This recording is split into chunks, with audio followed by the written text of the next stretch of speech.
جی السلام علیکم. آج ہم بات کریں گے جنسی تعلق سے پھیلنے والی بیماریوں کے بارے میں، اور اچھی خبر یہ ہے کہ اگر یہ ہو بھی جائیں ان کا علاج موجود ہے. تو ابھی ہم اس کو ڈیٹیل میں ڈسکس کریں گے. میرا نام ہے ڈاکٹر اریبہ ثاقب. میں ہوں انفرٹیلیٹی کنسلٹنٹ اور میں ہوتی ہوں Saqib fertility and IVF centre mid city Lahore میں. ہوتی کیا ہیں جنسی بیماریاں، آئیں اس کے اوپر بات کرتے ہیں. شروع کرتے ہیں یہاں سے. یہ وہ ساری بیماریاں ہیں، یہ ہو سکتی ہیں وائرل انفیکشن ہو سکتی ہیں، بیکٹیریل انفیکشن ہو سکتی ہیں، یا جن کو ہم کہتے ہیں کہ اور جراثیم کے تھرو بھی یہ پاس ہو سکتی ہیں. اور یہ کیسے ہوتی ہیں ایک بندے سے دوسرے کو؟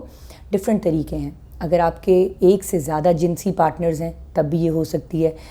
لیٹس سے ایک پارٹنر کو ہے، دوسرے کو یہ بات نہیں پتہ، تو جب جنسی تعلق ہوتا ہے تو ادھر سے یہ دوسرے بندے کو مل جاتی ہے، اور اسی طرح یہ آگے ٹرانسفر ہوتی جاتی ہے.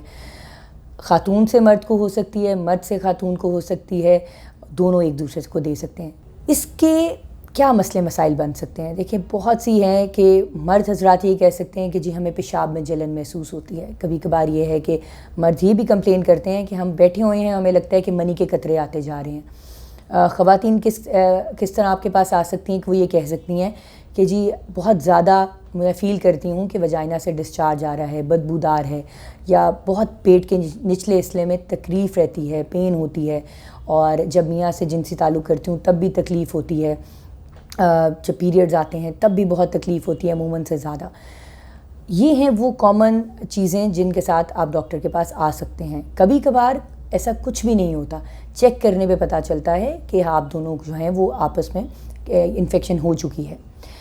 اس کا جو ہم نے شروع میں بات کی تھی کہ شکر ہے کہ علاج موجود ہے، تو اس میں پریشانی کی کوئی بات نہیں ہے. اگر کوئی ایسا مسئلہ بن گیا ہے، جو بھی ریزن ہے، پہلی بات تو یہ ہے کہ شرمانا نہیں ہے. ڈاکٹر پہ جا کے ہر بات کھلی طرح سے کرنی چاہیے. وہ کہتے ہیں نا ڈاکٹر اور وکیل کو ہر بات کھل کے بتانی چاہیے، تبھی وہ مدد کر سکتے ہیں. تو آپ جب ڈاکٹر پہ تشریف لائیں، اگر آپ یہ بات اپنی بیگم کے سامنے کرتے ہوئے گھبرا رہے ہیں، کوئی مسئلہ نہیں، آپ اکیلے تشریف لائیے. ڈاکٹر کو کھل کے بتائیے کہ اس طرح میری بیگم کے علاوہ بھی کچھ تعلقات ہیں اور مجھے یہ شبہ ہے کہ شاید میں نے اپنے آپ کو جو ہے وہ ایکسپوز کر دیا ہے انفیکشنز کو، تاکہ ڈاکٹر آپ کو چیک کرے تفصیلی، آپ کو اینٹی بائیوٹک دے. اور عموماً ڈاکٹرز دونوں میاں بیوی کو اکٹھے اینٹی بائیوٹکس بھی دے سکتے ہیں تاکہ ایک دوسرے سے دوبارہ ٹرانسفر نہ ہو. ٹھیک ہو گیا؟ اس کے کچھ مضر اثرات ہو سکتے ہیں جس کی وجہ سے ضرور ڈاکٹر پہ جانا چاہیے اور کھل کے بات کرنی چاہیے. ان میں سے ایک ہے انفرٹیلیٹی.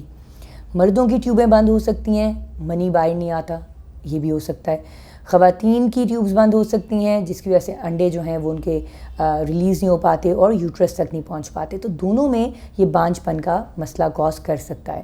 سو اگر ہم اس کو شروع میں ہی ہم آئیڈینٹیفائی کر لیں، اگر شروع میں ہی مریض ہمارے پاس آ جائے، جیسے ان کو لگا کہ جی میں نے اپنے آپ کو ایکسپوز کر دیا ہے، اگر وہ شروع میں ہی ڈاکٹر کے پاس آ جائیں تو بہت اچھی بات ہے. یہ سارے جو مسئلے ہیں ان سے بچا جا سکتا ہے. اور اگر دیر کر دیں گے تو یہ ہوگا کہ ایک تو ساتھ ساتھ وہ اپنی بیگم کو اور باقی جنسی پارٹنرز کو بھی ٹرانسمٹ کر رہے ہوں گے. یہ ڈیزیز آگے سے آگے چلتی رہے گی اور بہت سے لوگوں کا نقصان ہو جائے گا. تو جتنی جلدی آ جائیں اتنا بہتر ہے. اس سے بچاؤ کیسے کیا جا سکتا ہے؟ ایک تو جو جنسی والا ایلیمنٹ ہے وہ رہ گیا تھا، باقی ہم نے چیزیں تو ڈسکس کر لی. اس میں یہ ہے کہ مردوں کو ہمیشہ چاہیے کہ کانڈم، جس کو عام زبان میں غبارہ کہا جاتا ہے، وہ ضرور استعمال کریں. جب سکن ٹو سکن کانٹیکٹ نہیں ہوتا تو آپ اپنے آپ کو اور دوسرے کو پروٹیکٹ کر لیتے ہو اس چیز سے. تو ضرور یہ استعمال کریں تاکہ دوسرا بھی اور آپ خود بھی اس چیز سے جو ہے آگے سے بچ کے رہیں اور آپ بالکل صحت مند رہیں، کیونکہ آپ کی صحت جو ہے وہ سب سے پہلے آتی ہے. اینڈ میں بس میں یہ کہنا چاہوں گی کہ میرا خیال ہے کہ یہ بڑی اچھی انفارمیشن ہے. اگر آپ لوگوں کو اس سے کوئی فائدہ پہنچا ہے، آپ اس چینل کو سبسکرائب کیجئے اور ان سے شیئر کیجئے تاکہ اور لوگوں کا بھی بھلا ہو. اور یہ جو ٹاپکس ہیں، یہ جو عام طور پہ ڈسکس نہیں ہوتے وہ اس چینل پہ ڈسکس ہوتے ہیں، اس کو پروموٹ کیجئے. And as we all know, knowledge is power and we need to spread this power. Thank you so much.